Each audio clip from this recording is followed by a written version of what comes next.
Jungle.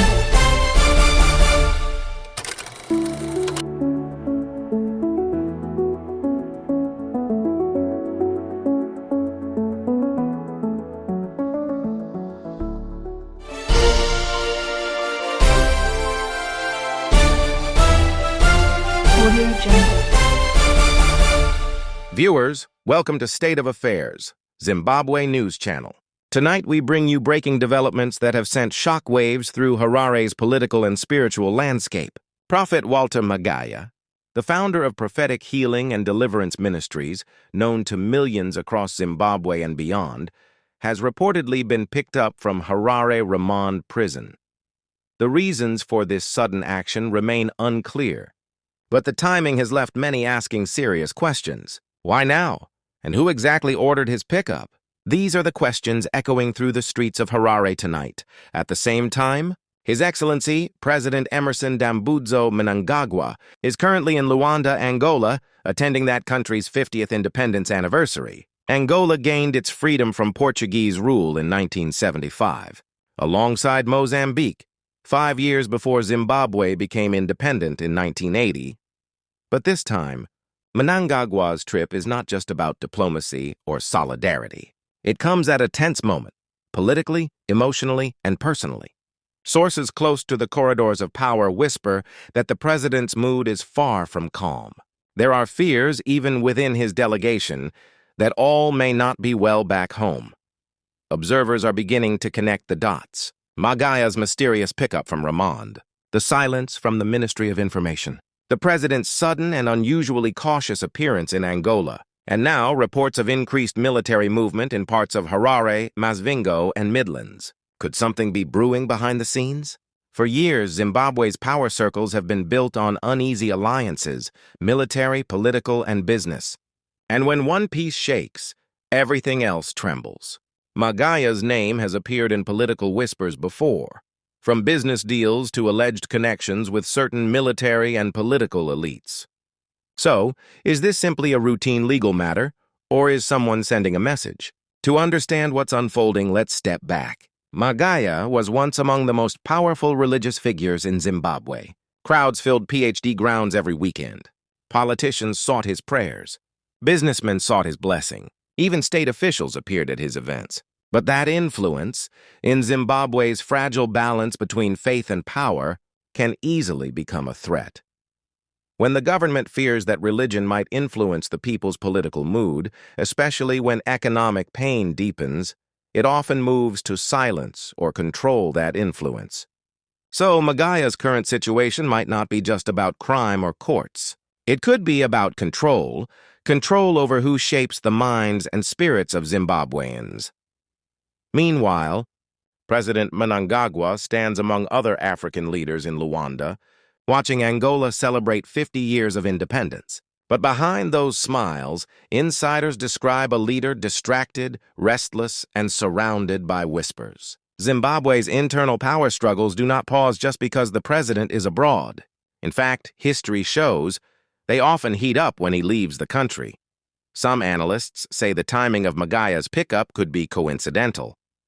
Others say it is symbolic, a signal, a warning, or even a distraction. Distraction from what? Perhaps from the growing frustration inside ZANU-PF, where factions are quietly preparing for a post-Mnangagwa era. Let's look closer at the mood back home. The economy remains under strain. The ZIG currency experiment has not brought the relief people hoped for. Civil servants are struggling, prices continue to rise, and confidence in leadership continues to fall. In such an atmosphere, fear of a coup or internal revolt is not far-fetched. Even loyalists are beginning to question whether the president still commands full control of the security structures. And now, with him thousands of kilometers away in Angola, the timing could not be worse. His absence creates a vacuum, and in Zimbabwean politics, a vacuum is never empty for long. As we speak, speculation is mounting on social media. Some claim that certain army figures have grown uneasy with the way corruption scandals are being handled. Others claim some in the government want to purge influential religious and social leaders who might support alternative political narratives. Nothing is confirmed yet, but the pattern fits a broader regional trend. one where governments facing legitimacy crises turn to control narratives at home. In Luanda, Mnangagwa's presence was meant to project regional unity, but insiders say his mind is on Harare, not Angola. One diplomatic source reportedly described the president as unusually quiet during some private moments of the celebrations. He knows too well that every visit abroad carries political risk, especially when rumors of internal tension and factionalism refuse to die down. The Angolan capital may be calm, filled with music and celebration for 50 years of freedom, but back in Zimbabwe, the air feels heavy, uncertain. The timing of Magaya's removal from Remand and the president's international trip could be coincidental or deeply connected. Let's examine why this moment is particularly sensitive. In Zimbabwe's power structure, the church has always played a silent but crucial role. During colonial days, it provided moral cover. During independence, it offered hope. And in times of crisis, it has often served as the last space where people seek comfort and truth. When government and church begin to collide, it often signals deeper instability within society. Prophet Magaya's ministry, despite controversy, commands loyalty from thousands of Zimbabweans, some of whom also serve in government, security forces, and the business sector. So, when Magaya is moved suddenly from prison without clear explanation, the message goes beyond faith. It touches politics, economics, and the question of power itself. Could this be an attempt to neutralize someone seen as a potential influence during a sensitive period? Or could there be forces within the system trying to embarrass the president while he is abroad, creating a crisis that questions his control? Either way, Mnangagwa's team will have to act fast to manage the growing speculation. Because in Zimbabwe's fast-moving political theater, silence breeds rumors, and rumors breed instability. Viewers, remember, coups do not start with gunfire. They start with confusion, distrust, and mixed signals from leadership. They start when those in power stop believing each other, and Zimbabwe, at this moment, seems to be walking through that fog. The president's presence in Angola, the silence of key ministries, and the sudden movement of Magaya all combine to create one thing: uncertainty. And uncertainty is the oxygen of political change. Let's connect the regional dots for a moment. Angola fought its war of independence through unity between the MPLA and its allies. Mozambique did the same through Frelimo. Zimbabwe's own ZANU and ZAPU struggled for freedom under a shared dream, but in independence, that unity fractured into factionalism and corruption. Now, 45 years later, the same independence generation faces the challenge of survival, not from colonial forces, but from their own inner decay. The fear of a coup in Zimbabwe today is not about tanks rolling down Samora Machel Avenue. It's about the slow erosion of trust between those who hold power and those who protect it. And the president, while standing on Angolan soil, knows that fear well. Back in Harare, citizens are confused. Some say Magaya's case has to do with unresolved legal issues. Others claim it is a deeper political chess move, possibly connected to larger corruption investigations. Whatever the truth, one fact is clear. The communication from government has been slow, vague, and defensive. And in times of uncertainty, silence is dangerous. Because when leaders don't speak clearly, rumors take the microphone. And in Zimbabwe's political landscape, rumors can cause real shifts in loyalty overnight. Some sources from the business community say the environment is now filled with anxiety. Foreign investors quietly watch how the government handles crises like this one. Each move, each silence sends a signal: stability or instability.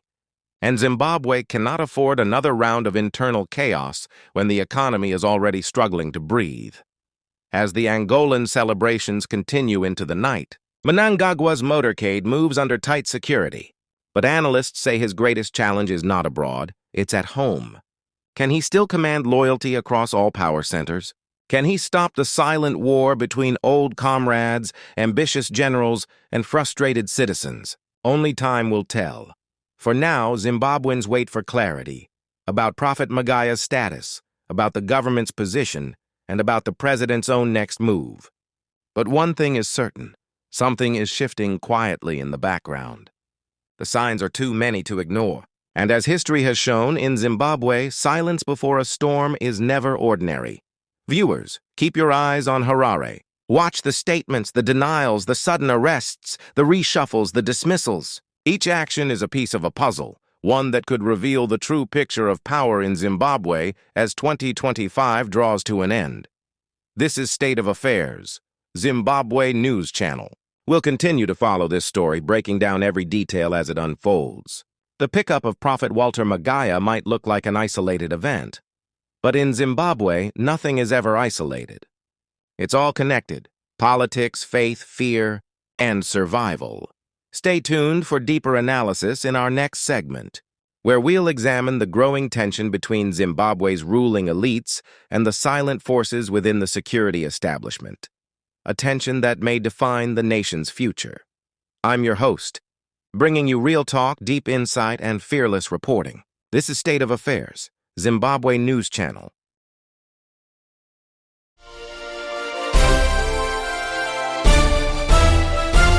Audio Jungle.